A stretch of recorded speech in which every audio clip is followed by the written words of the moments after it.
Bom, boa tarde, boa noite a todos. Nós estamos iniciando mais uma live aqui pelo Espaço Marx de Campo Mourão, juntamente com a Sindunespar, que é a seção sindical dos docentes da Unespar. Então, a gente pede aí para os camaradas e amigos que estão entrando nessa live que compartilhem ela com os demais, para que a gente possa alcançar o maior número de pessoas possíveis. Gostaria que vocês deixassem aí nos comentários se vocês estão ouvindo bem, porque nós estamos com uma falha de comunicação com o Marcelo. A gente ouve o Marcelo, mas ele não consegue nos ouvir. Então, gostaria que vocês, nas mensagens aí na live, fossem comentando e nos ajudando nessa transmissão que a gente está iniciando.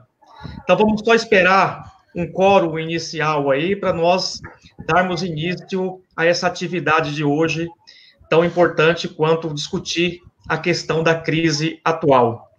Então, em minutos, a gente inicia essa discussão sobre a crise atual, em parceria com o Sindunespar, o Espaço Marx de Campo Mourão. Então, em instantes, a gente iniciará essa live. A gente pede que vocês compartilhem essa live na página de vocês, para que possamos alcançar o maior número de pessoas.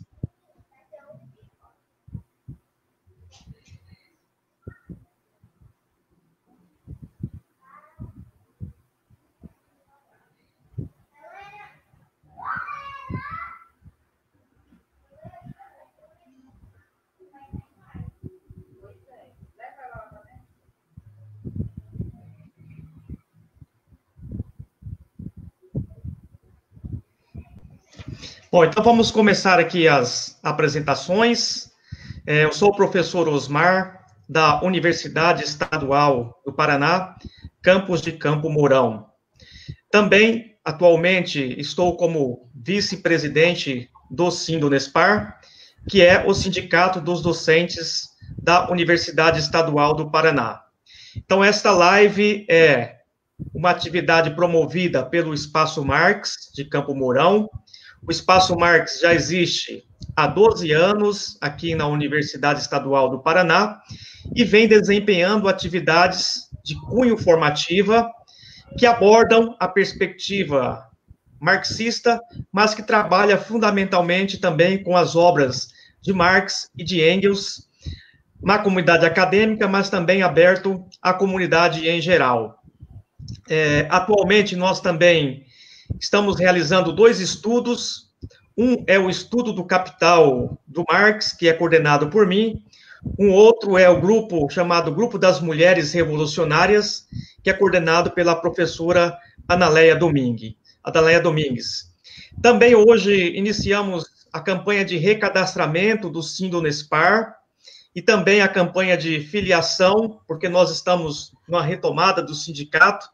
Então, a gente pede para que os docentes da Unespar façam o seu recadastramento, aqueles que ainda não são filiados, que se filiem ao nosso sindicato, para que possamos fortalecer a nossa luta coletiva nesse momento tão grande de adversidades, e que é fundamental a organização da classe trabalhadora, é fundamental a organização da luta dos docentes, para a defesa de uma educação pública de qualidade a todos nós.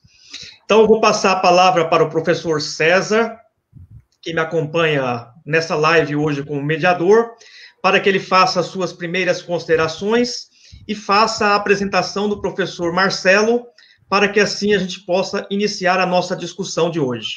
Professor César? Osmar, boa noite a todas e todos, que estão nos assistindo. Boa noite, Osmar, professor Marcelo Carcagnolo. Sou professor do Instituto Federal do Ceará, campus Boa Viagem, trabalho no curso de licenciatura em Química, atuo nas disciplinas pedagógicas, Sou doutorando em Educação, do Programa de Pós-Graduação em Educação da Universidade Federal do Ceará, na linha de pesquisa Educação Estética e Sociedade, Temos hoje como convidado aqui para apresentar a sua fala, o professor Marcelo Carcagnolo, Marcelo Carcagnolo possui graduação em Ciências Econômicas pela Universidade de São Paulo, mestrado em Economia pela Universidade Federal Fluminense e doutorado em Economia pela Universidade Federal do Rio de Janeiro. Atualmente é professor associado da Faculdade de Economia da Universidade Federal Fluminense, membro do Núcleo Interdisciplinar de Estudos e Pesquisas em Marx e Marxismo. Foi presidente da Sociedade Brasileira de Economia Política, SEP, entre 2016 e 2018, e presidente da Sociedade Latino-Americana de Economia Política e Pensamento Crítico, SEPLA, entre 2014 e 2016. Participa do grupo de trabalho Claxo, Crises e Economia Mundial, tem experiência na área de economia, com ênfase em economia política, economia marxista e desenvolvimento econômico, atuando principalmente nos seguintes temas: teoria do valor, teoria marxista, capitalismo, neoliberalismo, desenvolvimento e América Latina. Portanto, o professor Marcelo Carcagnolo vai contribuir hoje com o seguinte tema, né? Crise atual do capital, coronavírus e a luta dos trabalhadores no Brasil. E aí a gente combinou, né, professor Marcelo Carcagnolo, ele terá aproximadamente 40 minutos para fazer sua exposição, e depois a gente abre para as perguntas, né, do público, tá ok? Então, passamos a palavra agora para o professor Marcelo Carcagnolo, e aguardamos a contribuição dos companheiros e das companheiras para a gente retornar ao debate no final da sua fala.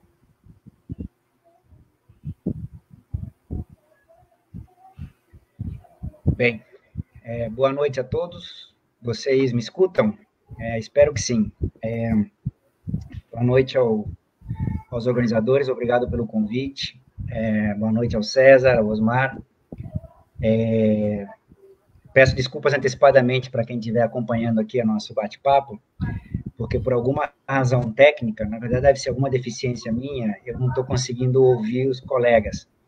Eu os vejo, mas eu não os ouço. Então, também peço que, quando eu estiver extrapolando o tempo, que, aliás, acho que a gente nem chegou a combinar o quanto seria, vocês me avisem, e se tiver algum problema técnico de microfone ou de imagem, vocês também me dão, enfim, um alô para que eu possa tatear aqui, não no escuro, mas, enfim, é como se eu estivesse surdo, não estou escutando vocês.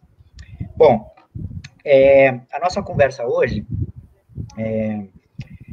procura tratar da crise atual do capital, dos impactos dessa crise atual do capital na economia, na sociedade brasileira, e a relação que isso tem com o coronavírus e a pandemia da Covid-19, e como isso define, enfim, coloca determinantes extremamente complexos para a luta da classe trabalhadora no mundo, mas em específico, no nosso caso aqui no Brasil. Essa é a minha primeira intervenção, depois aí no bate-bola, nas perguntas, a gente vê como é que a coisa vai, mas eu queria, nessa minha primeira intervenção, desenvolver duas questões relacionadas, mas que dizem respeito à mesma coisa, que é o fato de que, ao contrário do que várias, talvez a maioria, talvez em termos hegemônicos isso esteja assim sendo apresentado, na discussão a respeito dessa relação da crise pandêmica com a crise da economia mundial e a crise brasileira, uma coisa que fica, às vezes implícita, mas normalmente é explicitada, é a ideia de que a causa, a razão que está por trás dessa profunda crise, dessa profunda depressão da economia mundial, e pelo fato de ser uma economia como se ela fosse única e exclusivamente o coronavírus e a crise pandêmica em função do alastramento da Covid-19. O que eu quero defender aqui é que o coronavírus ou a Covid-19, ela não é a causa nem da crise da economia mundial atual, nem a causa da crise porque passa, nesse momento, a economia brasileira. Há poucos dias, agora o noticiário está sendo dominado por outras questões relacionadas a isso, mas, enfim, há não muito tempo atrás, nós ouvíamos membros do governo afirmando que, se não fosse pelo coronavírus ou pela crise pandêmica, a economia brasileira já estaria, nesse momento, porque já estava dando sinais disso, segundo eles, no final do ano passado, no começo deste ano, de uma retomada da atividade econômica, portanto, de decolagem, digamos assim, para usar o termo que se usou, da economia brasileira, o que é falso. Isso é uma mentira. A economia brasileira não estava voando antes da pandemia, ou melhor, se estivesse voando, estaria em descenso e não em decolagem. Vários indicadores demonstram isso. Lembrem-se, no início do governo Bolsonaro, no início do ano passado, as expectativas em função da implementação de uma estratégia liberal do mercado eram de retomada da atividade econômica, e com o passar do ano de 2019, portanto, antes dessa crise pandêmica, essas expectativas de crescimento ao longo do ano foram, como costuma ser, diga-se de passagem, sendo revistas sempre para baixo.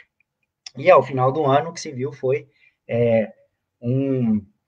uma performance da economia brasileira tão pífia quanto vinha sendo nos anos anteriores, já conformando naquele momento, antes do estouro da crise pandêmica, a maior crise da história da economia brasileira. Isso se refletia não apenas em decréscimos na taxa de crescimento, mas também em aprofundamento da desestruturação do mercado de trabalho, mesmo nos breves períodos em que o nível de emprego foi retomado de maneira extremamente precária, postos de trabalho precários, part-time, sem direitos, benefícios, enfim. Você teve também, ao longo do ano, mais especificamente ao final do ano, um processo intenso de desvalorização da taxa de câmbio, que reflete uma fuga de capitais, por várias razões. Lembrem-se da piada não porque é de mau gosto, mas enfim, do ministro Paulo Guedes nos dizendo que se a taxa de câmbio chegasse a 5,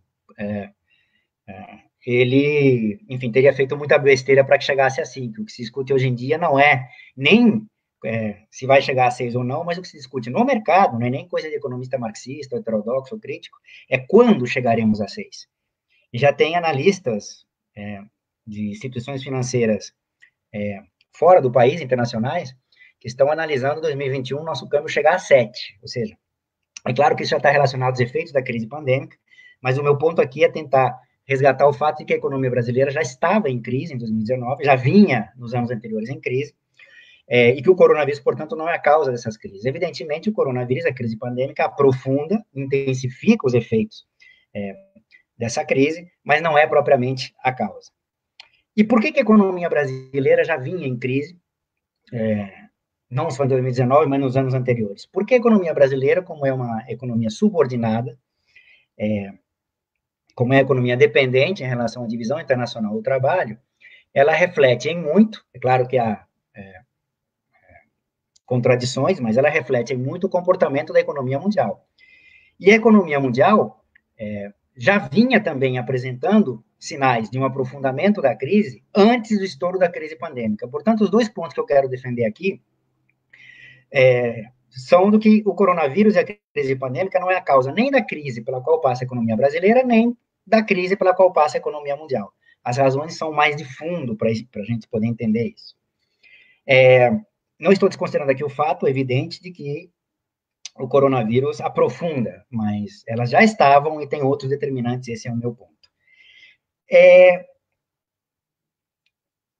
Além disso, para tentar demonstrar esse ponto, também quero desmistificar uma outra ideia relativamente muito comum, de que esta crise, mesmo anterior à crise pandêmica, seria uma nova crise, discute-se as causas, mas que em nada estaria relacionada com a crise que a economia mundial passou a enfrentar a partir de 2007, 2008, 12 anos atrás, como se aquela crise que estoura em 2007, 2008, estoura em 2007 e se aprofunda e se alastra para a economia mundial em 2008, tivesse sido de alguma maneira resolvida, passada, tivesse ficado para trás e fizesse apenas parte da história recente do que é a economia mundial.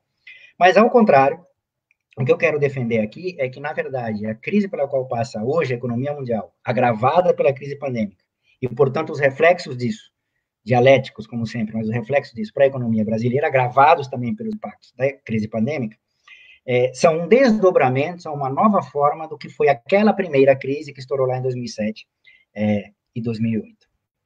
Portanto, a crise atual do capital é uma crise que vem com modificações formais, de forma, de como se apresenta, desde 2007, 2008.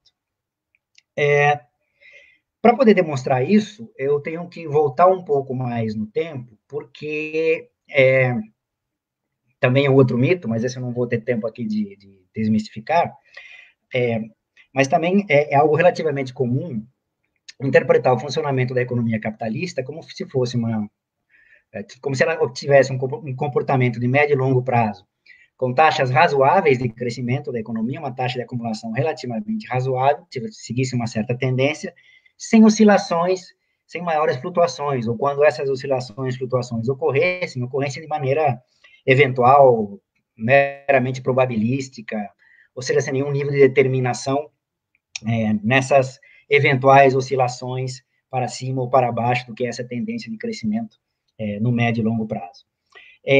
Isso também é um mito, porque, embora com distintas interpretações teóricas, com vários,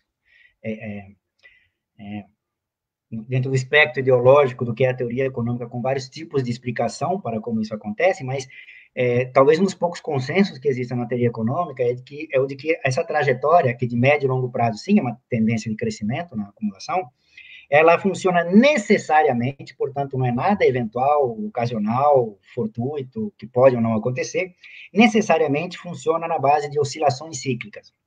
Ou seja, há períodos, durante algum tempo, em que essa economia mantém taxas aceleradas de crescimento, chega a um certo pico, ocorre uma ruptura, uma inflexão, um momento de crise, que se reverte num período posterior que dura algum tempo de depressão, de estagnação econômica, de consequência da crise, e depois de passado algum tempo de estouro dessa crise, vem uma outra inflexão que define uma retomada, uma recuperação da economia, ou seja, um movimento cíclico na trajetória dessa taxa de acumulação como característica necessária do funcionamento da economia capitalista. Isso é algo que toda teoria econômica, para usar um termo que se utiliza na teoria econômica, trabalha-se como um fato estilizado, ou seja, faz parte, é assim que funciona, e trata-se, portanto, de explicar. O que a teoria econômica normalmente faz, por não possuir uma teoria das crises mais bem formulada, e aqui eu não tenho tempo de trabalhar isso com mais detalhes, é encontrar causas exógenas, externas, alheias, como causas que independem do funcionamento do que é a sociedade capitalista. São acontecimentos fortuitos, estouros, portanto, imprevisíveis, não tem o que fazer, a não ser minimizar as possíveis consequências desses estouros. E nesse sentido, digamos, o estouro, o fator da crise é o coronavírus, é a crise pandêmica, é a pandemia da Covid-19. Para a gente que o capitalismo não tem nada a ver com a crise pela qual passa. Isso também é um mito.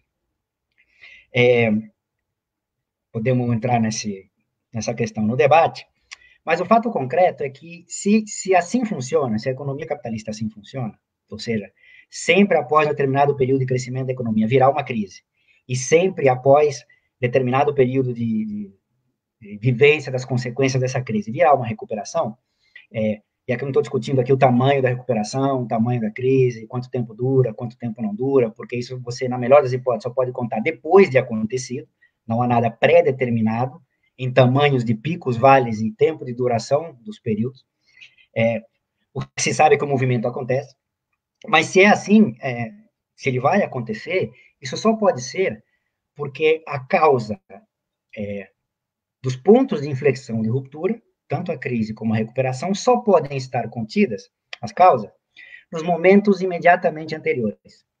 Ou seja, é porque o capitalismo cresce de determinada forma, e ao crescer dessa determinada forma, desenvolve as contradições do capitalismo de determinada maneira, que isso levará ao estouro, à ruptura da crise em períodos posteriores.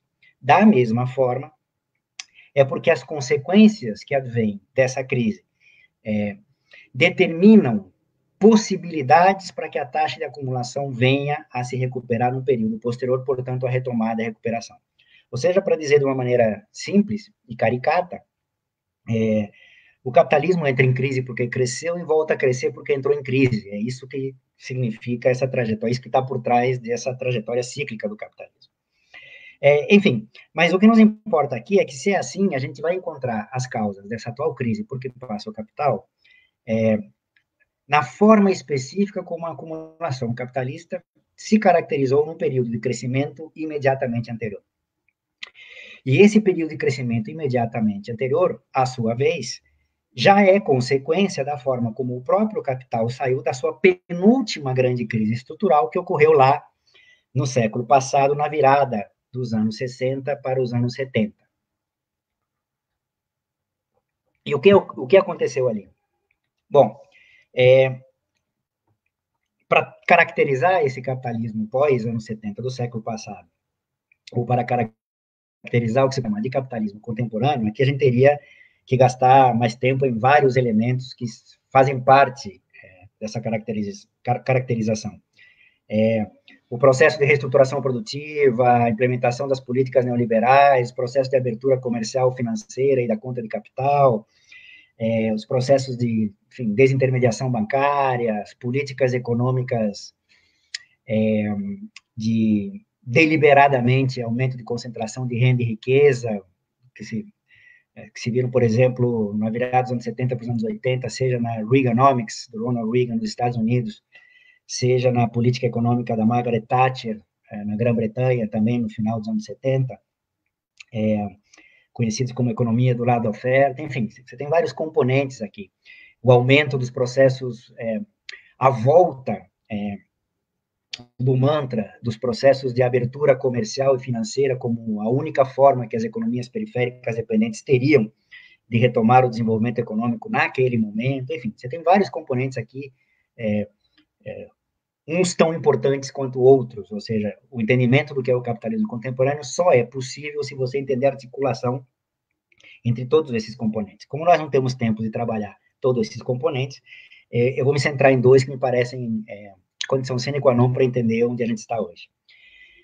O primeiro deles diz respeito a uma característica do capitalismo que o Marx já tinha descoberto lá no século XIX, mas que, por razões conjunturais e históricas, o capitalismo vai se utilizar, digamos assim, dessa característica para retomar o processo de acumulação a partir dos anos 70 do século passado, mas de maneira mais clara a partir dos anos 80, 90 do século passado, que é o que ele chama, Marx, de processo de rotação do capital. O capital rodando, girando, fazendo aquilo que ele faz. E o que ele faz, como nós sabemos, na perspectiva de Marx, ele começa o seu ciclo de acumulação de capital com determinada massa de valor em dinheiro para comprar meios de produção, força de trabalho, entra no processo produtivo.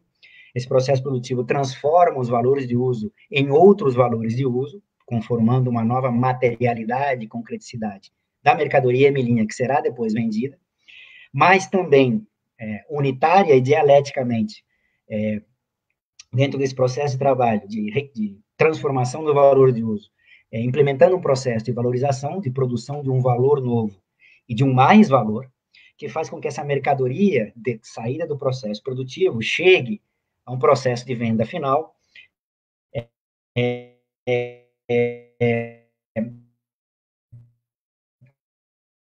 com ação desse processo. Isso tudo ad nauseam no livro 1 do Capital, mas nesse livro 2, especificamente na seção 2 do Capital, ele está preocupado, em específico, com o tempo que o capital demora para fazer isso. Ou seja, quanto tempo o capital demora para comprar o que tem que comprar, produzir na valorização e o valor de uso que tem que produzir, e quanto tempo ele demora para vender aquilo que ele produziu naquele processo de produção. Esse tempo total é justamente o tempo de rotação do capital. E o que Marx descobre ali na seção 2 do livro 2 do Capital é que o simples fato, ou seja, se nada mais se modificar, a gente já sabe pelo livro 1 que as coisas se modificam, a jornada de trabalho é variável, a intensidade de trabalho se modifica, os salários também variam, enfim. Mas mesmo que se não se modificassem todos esses elementos que compõem o valor que se valoriza, o capital, o simples fato do capital fazer a mesma coisa mais rápido, ou seja, a diminuição do tempo de rotação do capital, acresce, eleva, aumenta o que lá ele chama de taxa anual, porque ele usa o ano para contabilizar os exemplos dele, de mais valor ou de mais-valia, mas a gente poderia transformar isso para uma taxa periódica de mais valor ou de mais-valia, e, portanto, com os outros determinantes também não se modificando, isso implicaria no aumento da taxa anual ou periódica de lucro, como ele vai constatar na seção 1 do livro 3. Portanto, o simples fato do capital fazer o que faz mais rápido eleva as taxas de lucro e, portanto, eleva as taxas de acumulação. O capitalismo se utilizou, implementou vários processos, toda essa ladainha que começa nos anos 70 de reestruturação produtiva, reengenharia, processo de downsizing, upsizing, just in time,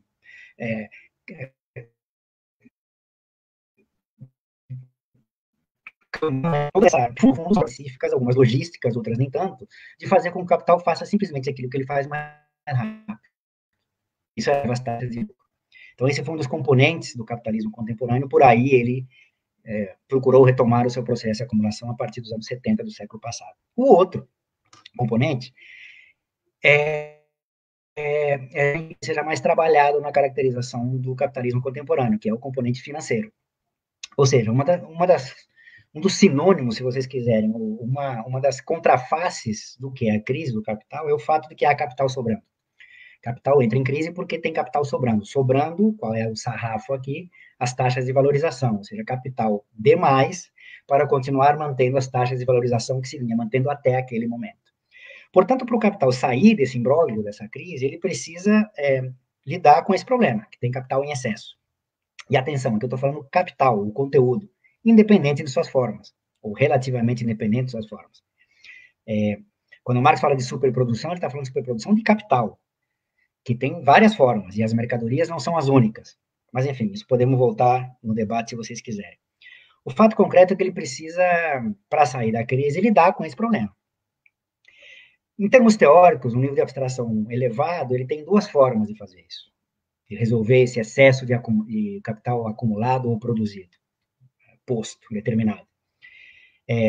Ou a própria crise corrige esse problema, ou seja, uma das características da crise é justamente o processo de desvalorização do capital, tem vários mecanismos aqui, o que costuma acontecer nos estouros da crise, capital é desvalorizado, é queimado, seja pelo processo de precificação, os preços tendem a cair, os preços ao caírem refletem valores caindo, portanto, desvalorização. Ou porque, em algum momento do ciclo de rotação do capital, o capital parou, a economia entrou em crise, eu estava produzindo, estou com mercadoria para vender, não tem mais mercado. Não tem mais mercado, então não vou transformar aquela mercadoria em dinheiro, não vou poder recomprar, reproduzir e assim por diante. Então, o capital está parado. Capital parado, como Marx percebe no livro 2 do Capital, não é capital desvalorizado. Enfim, o fato é que o capital pode se desvalorizar pela própria consequência da crise. Uma outra saída que o capital tem, geralmente as saídas são uma combinação das duas, é encontrar espaços de valorização para esse capital que está sobrando. Seja criando novos espaços, seja ampliando espaços já existentes. E o que o capitalismo contemporâneo faz a partir dos anos 70, em especial a partir dos anos 80 para 90 do século passado, é justamente ampliar os espaços de valorização nos mercados financeiros. Seja criando novos instrumentos financeiros, seja ampliando instrumentos financeiros já existentes, seja criando instrumentos financeiros com base em instrumentos financeiros já existentes, que se costuma chamar de derivativos financeiros. Enfim, o fato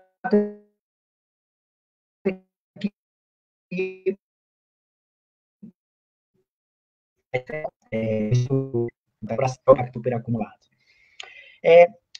Isso nos ajuda a entender o que é o capitalismo contemporâneo e a crise atual, porque a categoria que está por trás desse processo é característica do capital, mas o capitalismo contemporâneo, historicamente falando, o capitalismo da virada dos anos 70 para os anos 80 do século passado, se constrói com base na lógica de valorização dessa categoria que o Marx descobre no livro 3 do Capital, lá no século XIX, que é o capital fictício.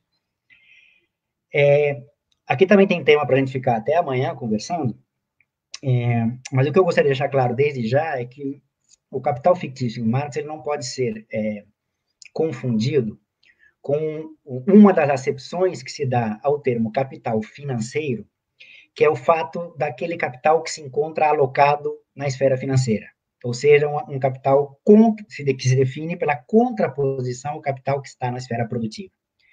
Que seria um capital que meramente se apropria de juros, portanto, um capital rapina, que não gera emprego, renda, não contribui em nada, de nenhuma maneira, para o crescimento econômico, em contraposição ao capital que está na esfera produtiva, que esse sim produz, gera renda, emprego, salários, etc, etc, etc. Essa interpretação é uma interpretação keynesiana, que até pode ser de esquerda às vezes, mas é keynesiana, e portanto, completamente estranha a Marx. Não tem nada a ver com o que o Marx estava propondo com o capital fictício. O que é o capital fictício para Marx? O capital fictício é basicamente o seguinte, aqui correndo o risco da simplificação. Independente de onde esteja esse capital, notem, não importa se ele está na esfera financeira, produtiva, até comercial, no setor primário, independente de onde ele esteja, o que normalmente é ruim, mas enfim, o que costumamos entender pelo funcionamento do capital, um capital que pré-existe na forma de dinheiro, se transforma em meio de produção força de trabalho, produz valor, mais valor, e depois se apropria. Portanto, a produção como sendo o pressuposto daquilo que será apropriado, o que parece natural. Só dá para comer um bolo depois que você fez o bolo, só dá para se apropriar de algo depois que o algo está posto, produzido. Pois é, o que o capital fictício faz é subverter, inverter essa lógica. Por isso que o Marx o caracteriza como fictício. Ele é construído, ele é real, mas ele é construído com base em uma ficção. Ficção aqui não como sinônimo de mentira, mas ficção aqui como um sinônimo de algo que ainda não aconteceu. Pode vir a acontecer, portanto, pode vir a não acontecer. É uma ficção neste momento, que pode ou não se tornar realidade no futuro. O capital fictício se constrói pelo fato de que, quando agentes econômicos, quando indivíduos ou capitais que vendem e que compram esses títulos, acreditam que algo vai dar frutos, rendimentos, lucro lá na frente, aquilo que vai permitir uma apropriação lá na frente pode ser rateado já hoje. Portanto, o que se vende hoje são direitos de apropriação sobre um valor que ainda não foi produzido. Espera-se que ele será produzido, portanto, se vende hoje expectativa de apropriação sobre um valor que não foi produzido. É isso, basicamente, que caracteriza o capital fictício. Ele se constitui, porque quem vende, sei lá, um papelzinho ou qualquer coisa, onde diz, estou repassando aqui o direito para quem pagar o valor de mercado de hoje, desse direito de apropriação, deste negócio que virá no futuro. Isso constitui o capital fictício. Na hora que você vende esse papelzinho, você troca por dinheiro ou por, enfim, com alguma outra mercadoria, e, portanto, você está constituindo o teu capital com base nessa ficção. Então, percebam, a expectativa de apropriação futura constrói o capital que permitirá a construção dos pressupostos que entrarão no processo de produção. Ou não, mas, enfim, inverte a lógica. A expectativa de apropriação determina a possibilidade de produção. E é isso que o capitalismo, essa lógica que o capitalismo contemporâneo desenvolve para todos os setores, inclusive para todas as classes. A própria classe trabalhadora também tem muito, de maneira acentuada, e principalmente neste século, o século XXI, passou a viver com os seus rendimentos, o seu salário atrelado a essa lógica de valorização. Portanto, o que caracteriza o capitalismo contemporâneo não é que eu tenha um setor financeiro separado dos outros, majorado e dominando os outros. O que caracteriza o capitalismo financeiro, o capitalismo contemporâneo, é que essa lógica de valorização fictícia de capital, e, aliás, de qualquer rendimento, contaminou todas as instâncias de vida. A sociabilidade, as relações sociais passaram a ser todas elas intermediadas por compra e venda de mercadorias com base na constituição de capital fictício ou de capitalização, para usar um termo mais corrente. Muito bem. Esse capital fictício ele tem uma dialética, digamos assim, porque, evidentemente, ele em si, capital fictício, não constitui diretamente um processo de produção de valor necessariamente. Às vezes pode ser a forma como o capital produtivo se constitui, como ele obtém crédito de capital, mas não necessariamente, pode estar em outra instância. Mas, quando cresce essa massa, ou essa proporção de capital na forma fictícia no mundo, e foi o que aconteceu, você está aumentando os direitos de apropriação de um valor que esse capital não necessariamente contribui para diretamente produzir. Então, tem mais gente se apropriando de um mesmo bolo, mais gente para comer o mesmo bolo. A tendência, portanto, é de que o pedacinho do bolo que vai para cada um, leia-se, a taxa média de lucro, tenda a cair. Essa é a, digamos assim, disfuncionalidade do capital fictício, que de alguma maneira viesada é que é percebida pelos, bem viesada, digamos assim, é percebida pela ótica keynesiana. Um capital parasitário, que só se apropria, não contribui com produção, etc, etc. Só que o capital fictício também tem uma funcionalidade para a acumulação capitalista. O que ele permite? Ele permite a redução do tempo de rotação do capital como nunca antes se viu.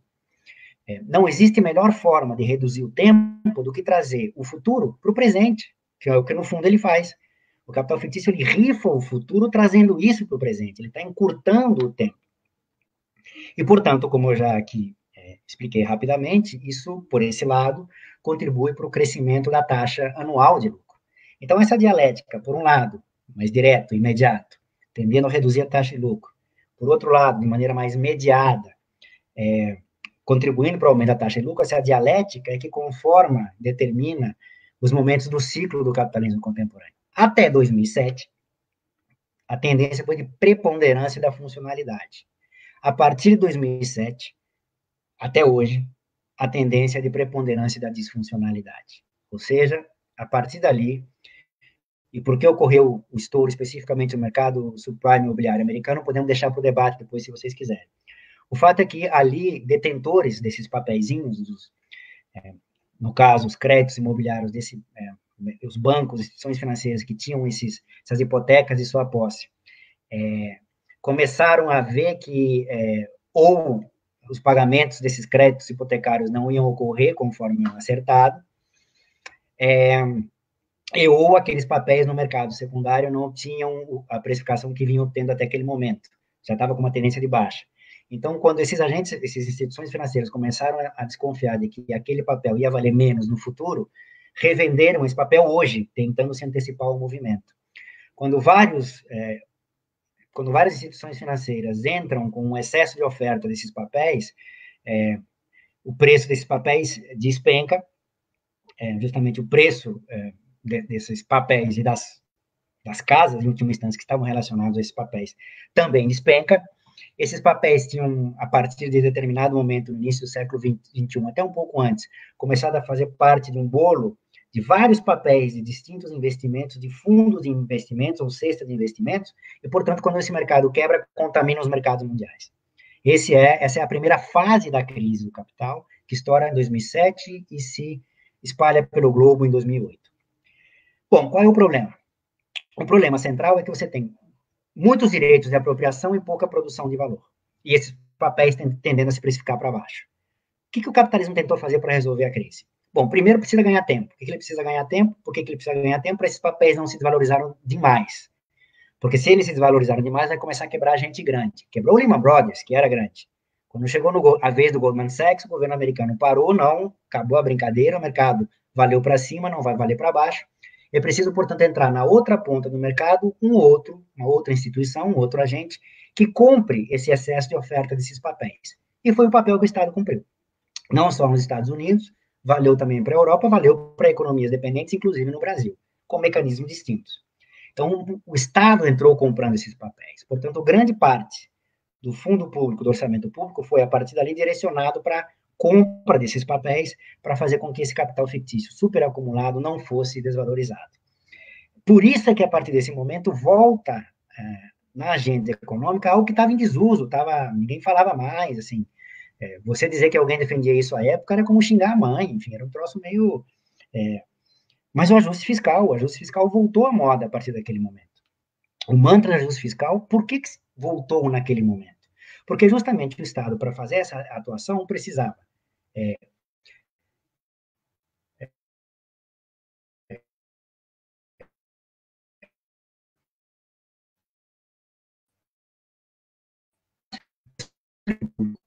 nessas despesas financeiras do Estado. Portanto, ele precisa do fiscal do Estado. Não. Então, as despesas financeiras só que o rombo muito grande significa que o ajuste fiscal foi se mostrando insuficiente logo no início, já, ali, 2008, 2009. E, portanto, o Estado, para continuar atuando em maior quantidade, se viu na obrigação de utilizar um instrumento do acréscimo da dívida pública, ou seja, o Estado emitindo títulos da dívida pública, vendendo no mercado financeiro, conseguindo recursos para poder atuar ou cobrir o rombo daquilo que o ajuste fiscal estava sendo insuficiente para fazer. A partir daquele momento, você tem um aumento em maior, com uma taxa de aceleração maior,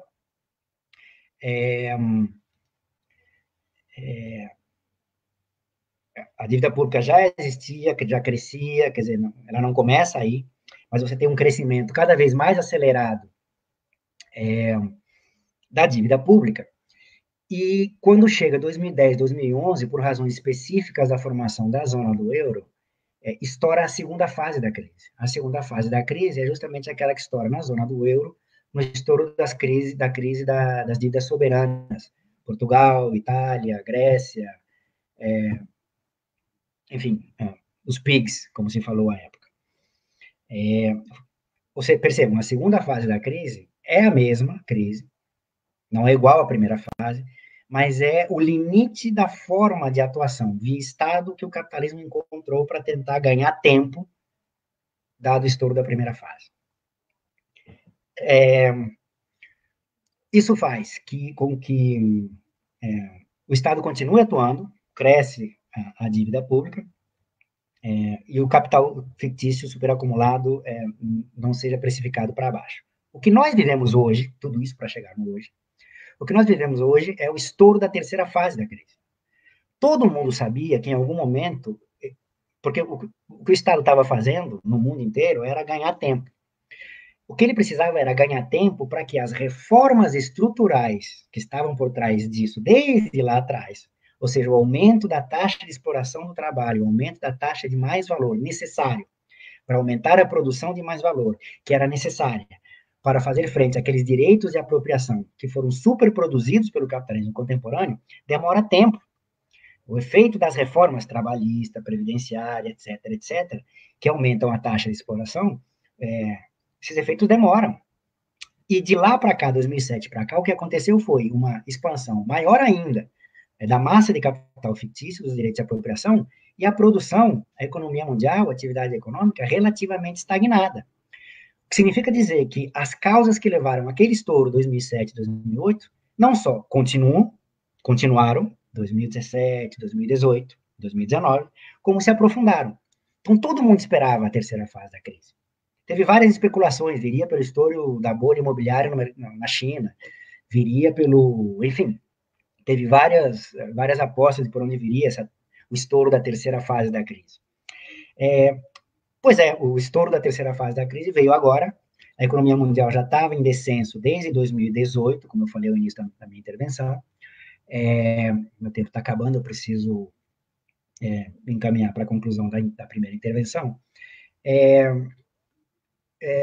O que acontece agora com a crise pandêmica, com a pandemia da Covid-19, é que ela se apresenta como como se fosse a causa mais imediata do que a terceira fase da crise. Mas primeiro que ela já estava ocorrendo, sabia-se que ia estourar em algum momento, e lembre-se, no começo do ano, para e passo já ao início da crise, alastramento da crise pandêmica para além da China, para o resto do mundo, também teve aquele ensaio de estouro dessa bolha via mercado, via preço do petróleo, com o preço do petróleo caindo para níveis muito abaixo do que é o seu custo de produção, que colocava em xeque, inclusive, enfim, não só a sustentabilidade do mercado de petróleo, mas também a própria geopolítica internacional, e naquela discussão que nós vimos da Rússia com a Arábia Saudita, China envolvida no meio, Estados Unidos também, enfim, houve um momento onde as duas estavam correndo, a crise pandêmica e o estouro via mercado do petróleo, como se cada um pudesse vir como a manifestação da terceira fase da crise. Como a crise pandêmica se alastra brutalmente depois disso, ela assume esse papel. E por que isso acontece? Acontece por uma razão muito simples. Daí a importância do tema da rotação de capital de novo. O que a crise pandêmica exige, inclusive para o funcionamento da própria economia no futuro,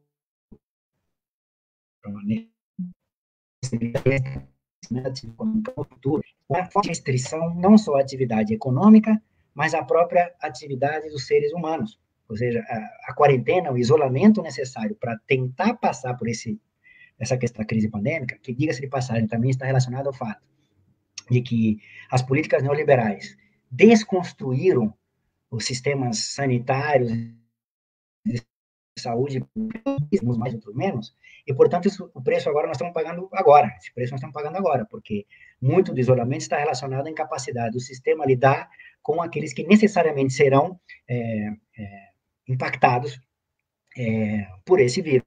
Um dos papéis do isolamento é justamente diluir ao longo do tempo, em função da baixa capacidade que o sistema tem de atender a quem sofrer dessa enfermidade. Enfim, atividade econômica para, mas também as próprias relações sociais estão em stand-by.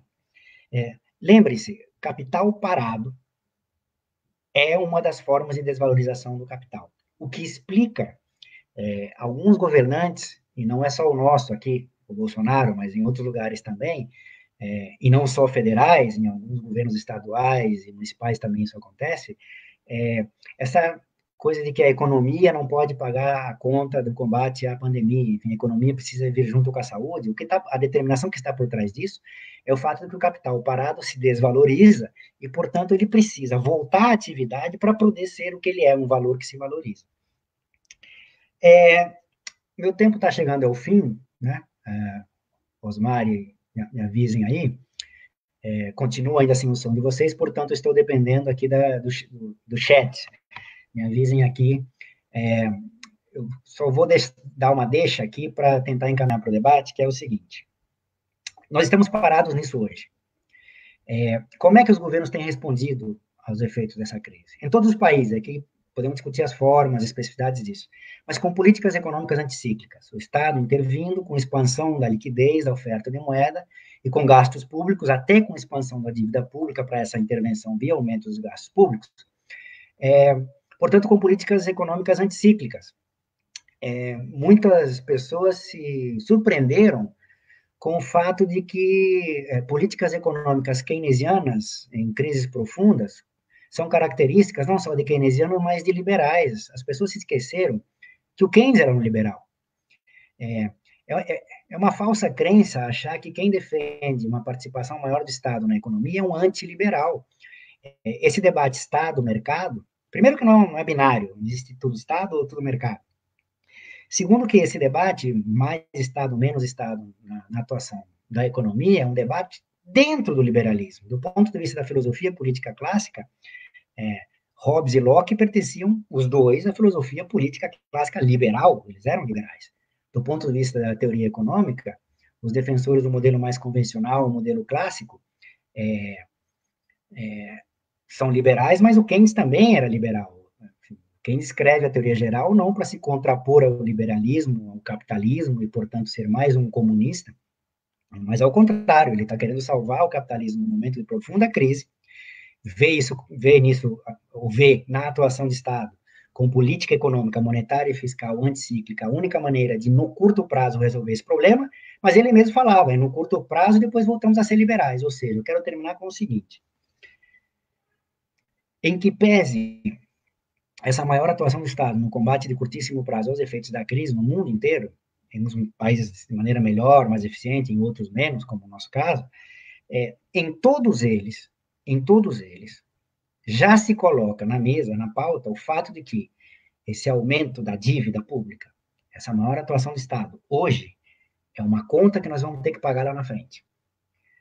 Ou seja, o que eles estão nos dizendo é que, passada da melhor ou da pior maneira essa crise pandêmica, essa conta virá, e, portanto, o que eles estão dizendo para a gente é que lá na frente, passada a crise pandêmica, o ajuste fiscal vai ter que ser mais forte ainda, para fazer frente a essa conta do aumento da dívida pública hoje, e dois, eles não dizem assim, mas eu vou dizer para terminar, se toda a massa de capital fictício, superproduzida, que, diga-se de passagem, de 2007, 2008 até hoje, cresceu ainda mais, portanto, o problema continua majorado, se essa massa de capital fictício não for desvalorizada pela própria crise, tanto maior será, junto com esse maior ajuste fiscal pós-crise pandêmica, a necessidade de novas reformas.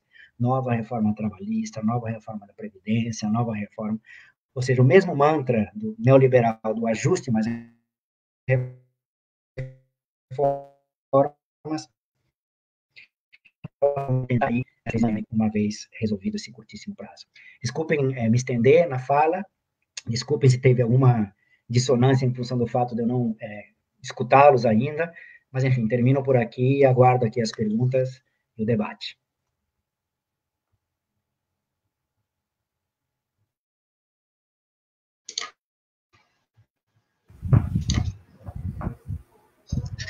Bom, excelentes contribuições do professor Marcelo para a gente pensar sobre a crise atual.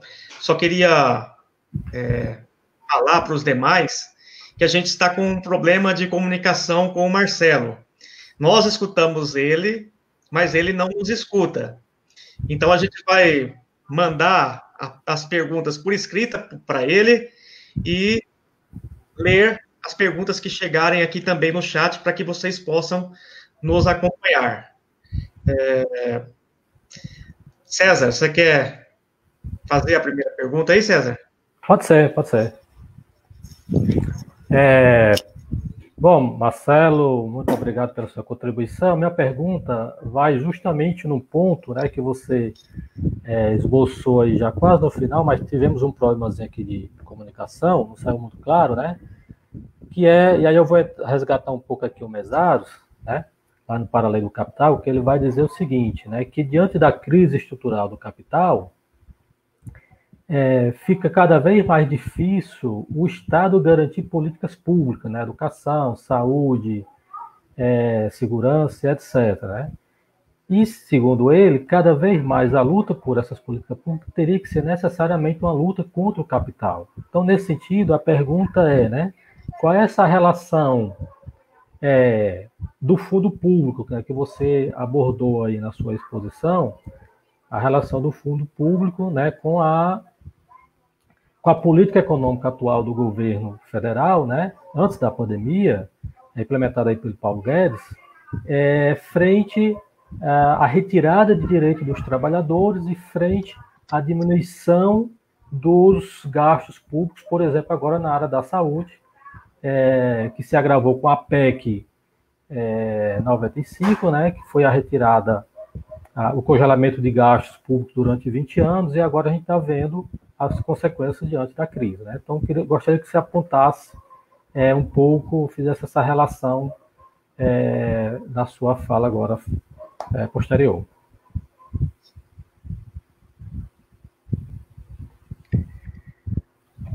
Bem, eu vou aqui me orientar pelas perguntas que me mandaram aqui escritas pelo chat, porque realmente tentei resolver aqui de outra forma a questão do fato de não escutar vocês, mas, enfim, tem algum problema aqui de incompatibilidade nas configurações. Bom,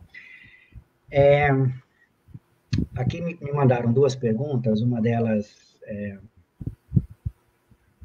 toca em vários aspectos, tem como base a perspectiva do Mesaros a respeito do que é a crise estrutural e a relação disso com os recursos públicos e políticas públicas. Antes de ir propriamente para a pergunta, tem uma questão que é importante, que diz respeito, em última instância, até o Mesaros também, mas é mais algumas interpretações que vêm do Mesaros, que é uma diferença importante com a interpretação que eu tenho. Alguns apoiando-se no Mesaros, os Mesaros nem sempre é tão claro nisso, mas enfim, apoiando-se no Mesaros, vem essa crise atual do capitalismo como sendo um desdobramento, alguns mais direto, outros com várias outras mediações, da crise estrutural do capital lá dos anos 60, 70.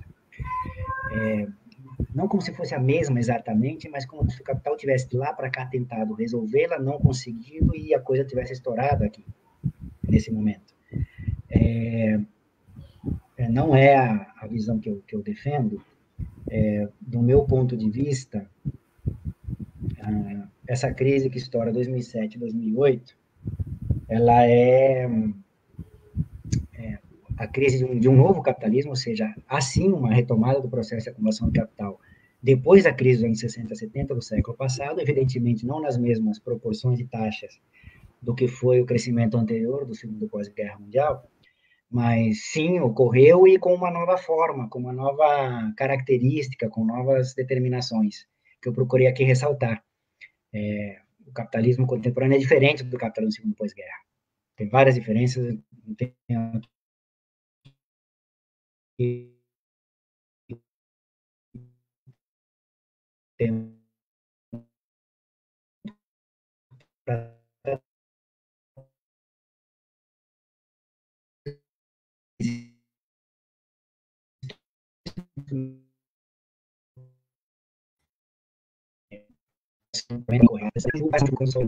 diminuição de recursos para as políticas públicas. Percebam bem o seguinte, se fez sentido o que eu falei, a grande contradição do capitalismo contemporâneo, desde sempre, desde que ele nasce, é o fato de que, para que essa lógica de valorização fictícia do capital, ou seja, de crescimento da massa de capitais, que procura se especializar na mera apropriação, em termos diretos, exige que o processo de produção de valor, portanto, que a exploração do trabalho seja cada vez mais acentuada. Portanto, exige-se o aumento da taxa de exploração em taxas nunca antes vistas. Senão, vai estourar na crise. Por isso que o neoliberalismo e aquilo que ele defende em termos ideológicos, políticos, não só ideológicos, mas políticos e política econômica concreta, real, mostrou-se historicamente a forma mais adequada para aquilo que é necessário, para aquilo que era demandado por essa nova lógica de acumulação do capitalismo contemporâneo. Portanto, essa derrota histórica da classe trabalhadora via o neoliberalismo, por um lado, de desvalorização da força de trabalho, ou seja, de uma redução dos direitos da força de trabalho, por um lado, de piora nas formas de assalariamento, por outro, de aumento do caráter regressivo das estruturas tributárias, o que faz com que as classes mais pobres tendam a contribuir relativa, proporcionalmente, mais com o que é o fundo público do que as classes ricas, em termos relativos, proporcionais, em alguns momentos até absolutos, e que esses gastos, ou seja, na outra ponta do que é o gasto do Estado, que esses gastos sejam direcionados justamente para a rolagem, em maior proporção, para a rolagem daquilo que é a base, a alavanca de toda essa construção de castelo de cartas, que nada mais é do que o capital fictício, que é a dívida pública, é necessário rolá-la, fez com que o papel do Estado, fosse acentuado no capitalismo contemporâneo, no Estado neoliberal, e que, portanto, a constituição e os gastos desse fundo público fossem direcionados cada vez mais para as necessidades de manutenção dessa lógica de valorização fictícia do capital. Isso mesmo antes do estouro da crise. Isso é característica da fase de crescimento dos anos 80, 90, começo deste século. É que quando estoura a crise, essas contradições se explicitam mais e se explicitam mais de maneira irônica, porque é justamente esses momentos de profunda crise que se exige, isso vale para esta marca histórica, mas vale para as outras também, que se exige um papel mais atuante do Estado para salvar o sistema. salvar de alguma maneira as pessoas, mas para salvar o sistema. E aí necessita-se tanto do fundo público, percebam a ironia da coisa, assim, em alguns lugares, por suposto não os que a gente mais está acostumado, mas enfim, mas em alguns lugares capitalistas, não tem nada de comunista nisso, está chegando a discutir, se propondo taxação de grandes fortunas, não só de renda, como de riqueza. Isso é algo que, antes da crise, nem se pensaria em propor. Mas, evidentemente, apesar dessas ironias, digamos assim, no estouro da crise, o papel do Estado é justamente esse. Mas o que eu quis deixar marcado aqui é que o papel do Estado é esse, mas sempre com o olho na frente. Ou seja, trata-se de antecipar aquilo que o Estado pode ter de receita para gastar hoje, mas a conta vai ter que ser paga lá na frente. E quem vai pagar, já está sendo sinalizado, é a classe trabalhadora, seja por um aumento de impostos, não se fala nisso, mas se pensa, mas principalmente por um ajuste fiscal e, portanto, uma redução das políticas públicas vindouras para tentar fazer com que a dívida pública que se construa ou se acelere na sua construção hoje seja rolada lá na frente. A outra pergunta que me colocaram aqui, são três, eu já vi a outra aqui, mas enfim, a segunda, quais os efeitos mais imediatos da crise atual sobre a classe trabalhadora brasileira e qual a saída para os trabalhadores? Bem, quem fez a pergunta, o Osmar que me mandou aqui, não sei se foi ele, bem percebeu que eu tentei aqui caracterizar qual é a racionalidade na luta de classes, que sempre determina um momento histórico. Eu tentei aqui caracterizar qual é o sentido, a racionalidade, a lógica que está por trás da tentativa do capital de sair da sua própria crise, portanto, do ponto de vista da classe capitalista, dos nossos inimigos. Do ponto de vista da classe trabalhadora, e principalmente no Brasil, a questão é tão trágica, tão complexa, que a primeira coisa que a classe trabalhadora, e nós estamos vivendo isso no cotidiano, a gente está tratando de sobreviver. Os mais vulneráveis a essa crise pandêmica são justamente aqueles mais vulneráveis porque não têm condições, seja porque não tiveram condições de se alimentar a vida inteira, e isso acaba cobrando seu preço nesses momentos de crises, de doenças complexas, mas que, enfim, trabalhadores informais, desempregados, que vivem de bico, que trabalhavam meio período, são os mais desassistidos, não têm condição não só de se reproduzir do ponto de vista material, porque não tem dinheiro para comprar comida, mas também não tem recurso mínimo para comprar aquilo que é necessário para, enfim, para o asseio mais básico para tentar se precaver da crise pandêmica. Quer dizer, a gente vive um momento tão complexo, onde se exige, além de isolamento, que as pessoas lavem a mão com água e sabão, mas grande parte das nossas comunidades favelas nem água tem, quer dizer, como é que vai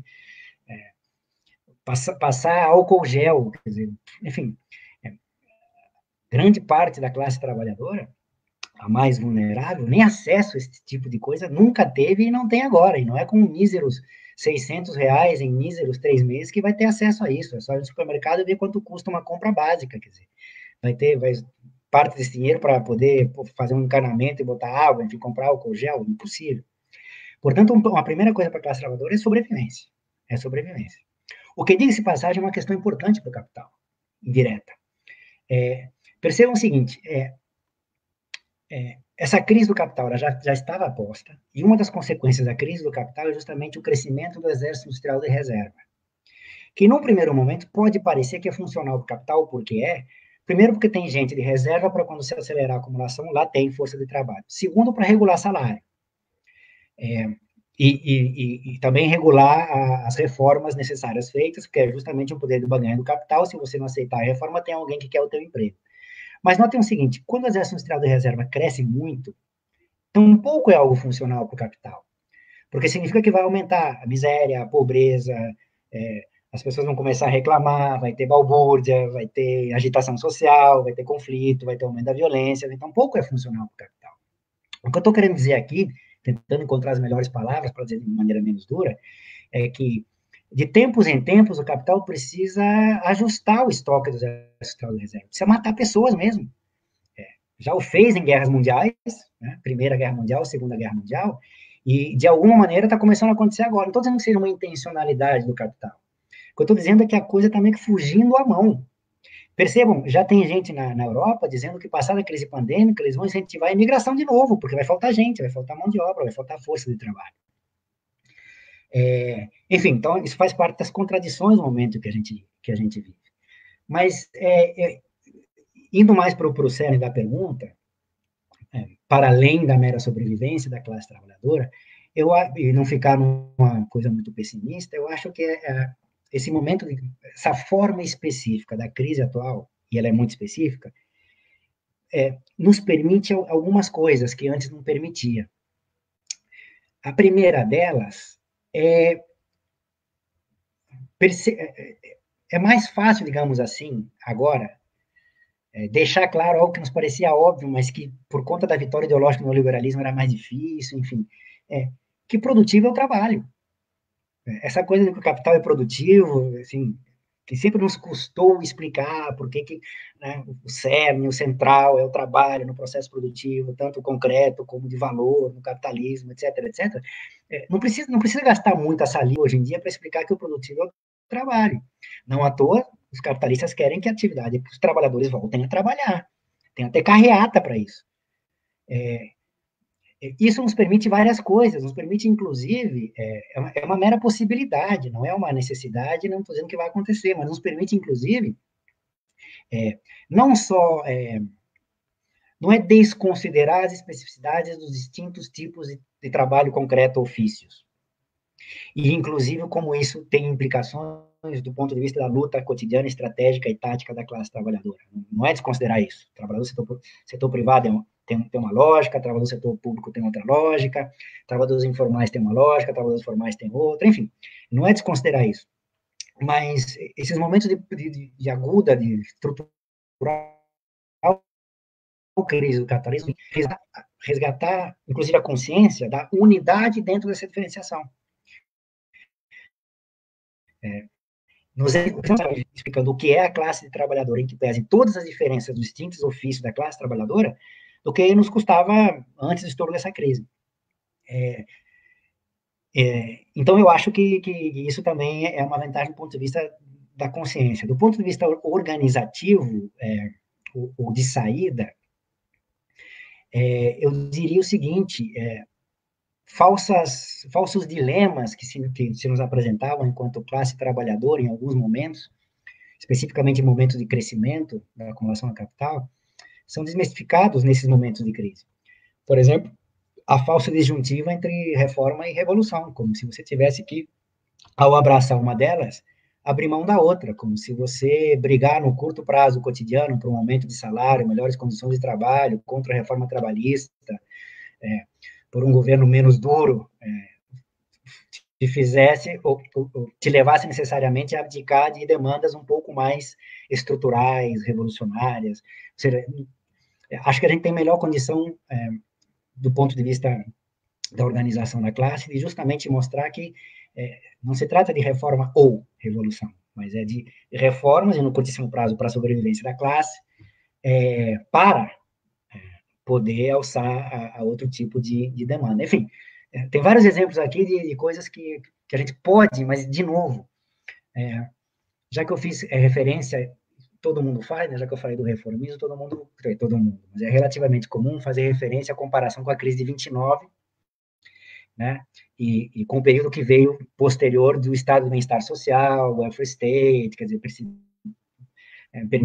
possibilitou-se historicamente 25 anos, 26 anos de relativa conciliação de classe, com alguns direitos, etc., etc. Mas não se esqueçam que naquele momento histórico, não temos hoje, na crise de 29, a esquerda estava em ascenso, do ponto de vista numérico, do ponto de vista de consciência de classe, tinha acúmulo de consciência, de organização, de luta, de estratégia, de tática.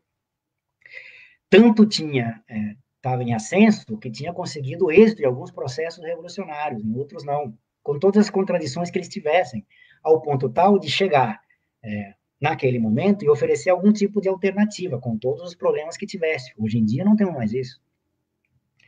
Não se esqueçam que entre a crise de 29, anos 30, e começo, entre aspas, do chamado 30 anos gloriosos do Estado do Bem-Estar Social, tem um negócio chamado Segunda Guerra Mundial. Foi preciso uma Segunda Guerra Mundial para que o capital topasse, entre aspas, conceder alguns direitos. E não se esqueçam que ao final da Segunda Guerra Mundial, na Europa, quando termina a guerra, quem é que está armado? Quem está armado é justamente a massa trabalhadora, a população, em alguns países-chave, França, Itália, Espanha, que tinham no seu processo organizativo uma consciência acumulada, seja de partidos comunistas, seja do movimento anarquista. Tinham um exemplo, estavam com arma na mão e poderiam se colocar a questão, peraí, derrotamos o nazifascismo, por que a gente não dá um passo adicional? Tem-se o acordo, a negociação, fim da Segunda Guerra Mundial, via União Soviética, que rebate nos partidos comunistas oficiais, de desarmar essa população em troca de alguns direitos do Estado do Bem-Estar Social. Então, o que eu estou querendo dizer com tudo isso é que, mesmo numa... Eu acho, pelo que eu falei aqui, que é algo que não vai acontecer. Mas mesmo aqueles que acham que existe a possibilidade de um novo Estado do Bem-Estar Social depois dessa crise pandêmica, lembre-se que quando esse Estado do Bem-Estar Social, para poucos, em alguns países, aconteceu em função da luta de classes e da força da classe trabalhadora acumulada até aquele momento. O que nós temos hoje não é uma força da classe trabalhadora e não temos acúmulo na luta de classes para demandar esse tipo de acordo reformista, conciliatório, enfim. Chegou aqui para mim outra pergunta, no meu WhatsApp, uma pergunta do Léo, vou ler aqui. Como o professor discutiu, o capital fictício estimulou os estados a aprofundarem as dívidas públicas e isso impossibilita a promoção de políticas sociais. Assim, a pergunta é a seguinte: quais são as alternativas progressistas de amenizar, romper com a lógica do aprofundamento das dívidas públicas dos estados ou da dívida brasileira? Olha, Léo, aqui eu poderia te responder de um ponto de vista mais abstrato, naquilo que eu poderia chamar de crítica da economia política do endividamento, fazer uma crítica ao papel do Estado, do endividamento público na sua relação com o processo de acumulação do capital, mas ia ficar uma resposta muito abstrata. Eu acho que, para ser mais profícuo, não vamos ser utópico achando que, por melhor que seja o nosso esforço tático, organizativo, de estratégia, a gente consiga tomar o poder, o Estado, e, portanto, nos promover uma nova sociabilidade. O que eu estou querendo dizer com isso? Com isso é o seguinte, vamos pressupor que continuaremos estando onde estamos, ou seja, num Estado capitalista, numa economia dependente, com todos os problemas acumulados até aqui, uma economia profundamente desorganizada, uma estrutura produtiva que voltou a se reprimarizar e aumentou a pauta exportadora em função desses produtos primários, um processo de desindustrialização, um aumento do desemprego e do emprego informal, desestruturado, e que, portanto, e temos um Estado e um governo, um Estado como nós conhecemos. O que eu estou querendo dizer com isso? Que na atual conjuntura, sendo realista, se nós conseguirmos... bom, primeiro, o aumento da dívida pública, isso não tem como não acontecer. A dívida pública vai aumentar. O Estado tem que atuar para salvar vidas, não só para salvar a atividade econômica, mas, enfim, para salvar vidas. O Estado é um Estado deficitário, por várias razões, não vou aqui entrar nessa discussão, mas, portanto, o endividamento é algo, não tem discussão, a dívida pública tem que subir. A discussão aqui é aumentar a dívida para quê? Ou seja, como é que o Estado está atuando? E aí eu acho que entra a discussão que me parece que é importante, e a pressão para tentar mudar a direção dessa forma de atuação do Estado tem que vir de baixo, tem que vir. A luta de classe cotidiana hoje em dia é essa. Do recurso, somando a política monetária expansionista e a política fiscal expansionista, dos recursos que o Estado, botar isso em bilhões, trilhões de reais, os recursos que o Estado tem destinado para o combate à crise pandêmica e para a retomada da atividade econômica, quanto desses recursos foi para grande capital, setores específicos, que nós já conhecemos, quanto foi para aqueles mais vulneráveis dentro da classe trabalhadora. Se a gente fizer as contas, a gente vai ver que na própria forma de atuação do Estado, no combate à crise, também tem um elemento de classe aqui extremamente forte. Que o simples fato da gente botar o dedo na ferida e brigar para que maior parte desses recursos, maior parte disso que vai ser endividamento público, seja direcionado para salvar vidas dos mais pobres. Por que só R$ 600? Por que só 3 meses? Por que só para algumas parcelas da classe trabalhadora? Por que não para toda? Enfim, porque do ponto de vista da expansão dos recursos via Banco Central para o sistema monetário bancário, a gente já passou da cifra de R$ 1 trilhão. Então, me parece que a alternativa progressista para amenizar, romper com essa lógica, no curtíssimo prazo, é essa. Mais do que isso, que eu gostaria, exige um acúmulo de consciência e de organização que, infelizmente, nós ainda não temos.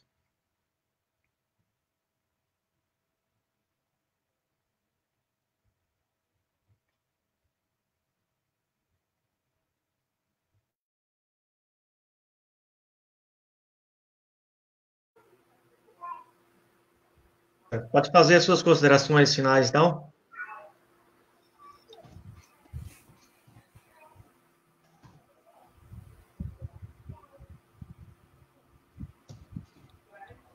Está ouvindo, César? Estou vendo, estou vendo. Pode fazer suas considerações, então, finais aí, ou alguma observação, para a gente ir encerrando. Só, assim, considerações, é só agradecer o espaço, a oportunidade, né? Agradecer ao Marcelo Carcagnolo pela excelente apresentação, pela sua contribuição ao debate, né? O esclarecimento da atual crise, né? Foi muito importante, né?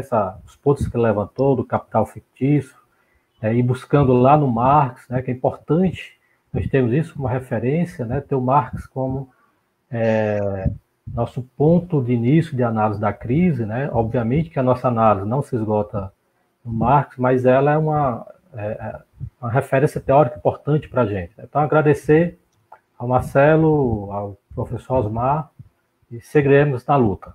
Abraço a todos. Bem, estou recebendo aqui a informação do Osmar e do César, de que é para encaminhar para finalizar a minha intervenção, o tempo está acabando. Bom, infelizmente eu não pude tratar a contento de várias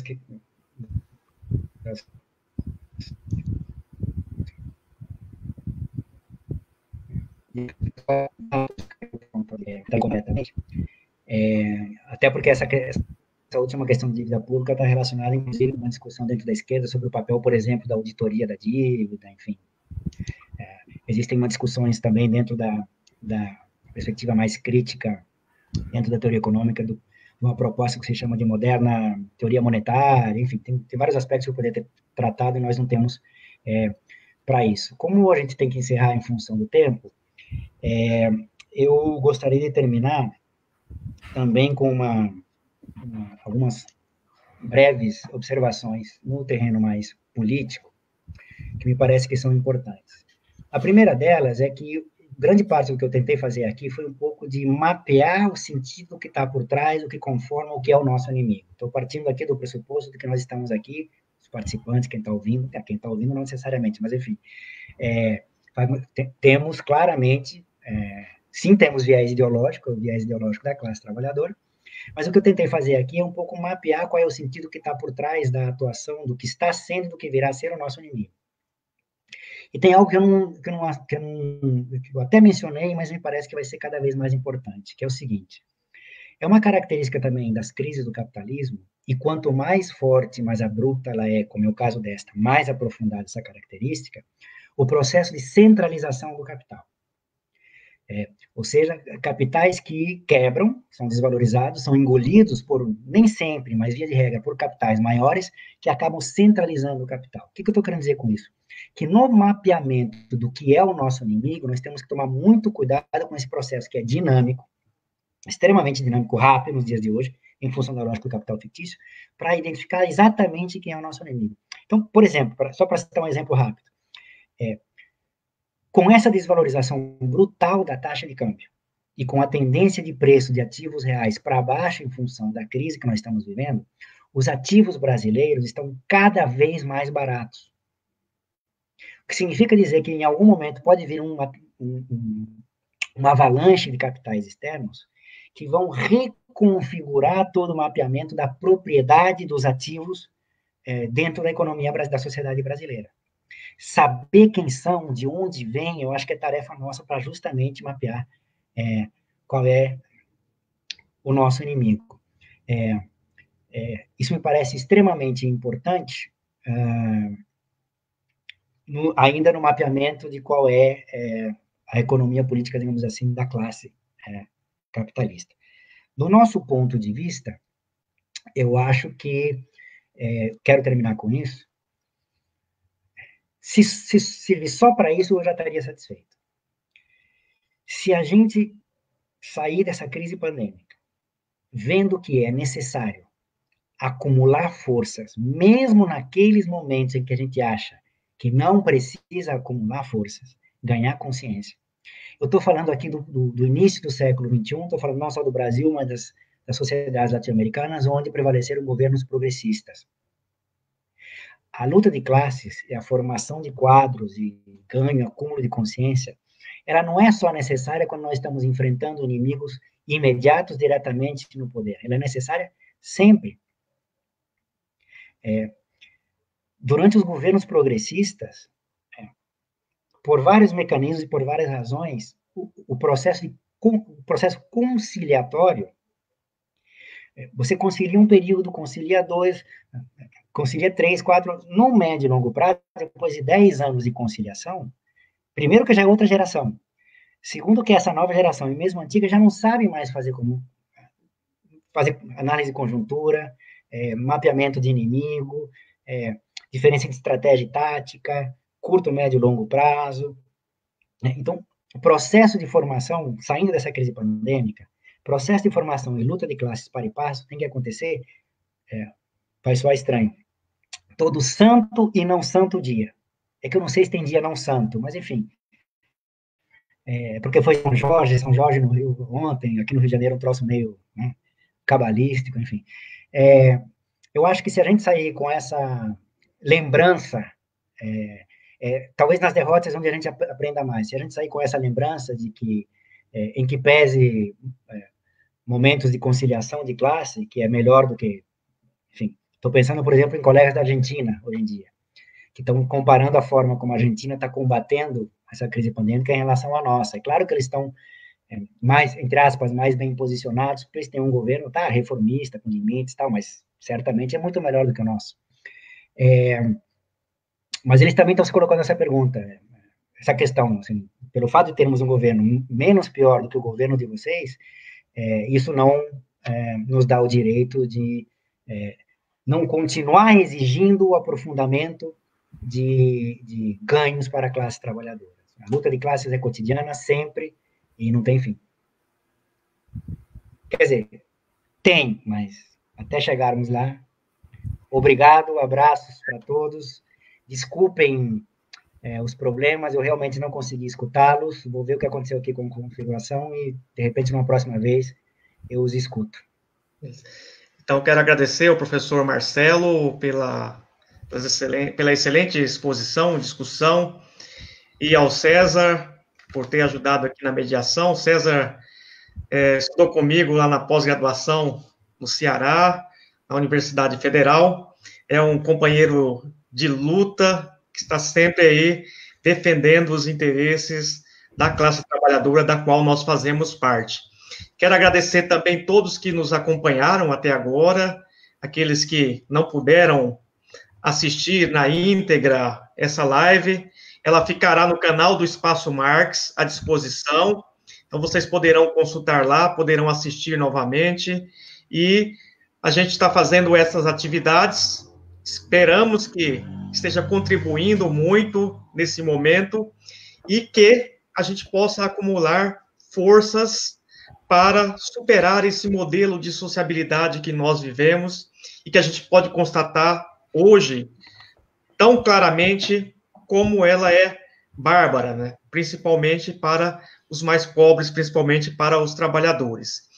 Então, agradeço a presença de todos, um abraço a todos, e na semana que vem a gente organizará mais uma live. Abração a todos. Abraço.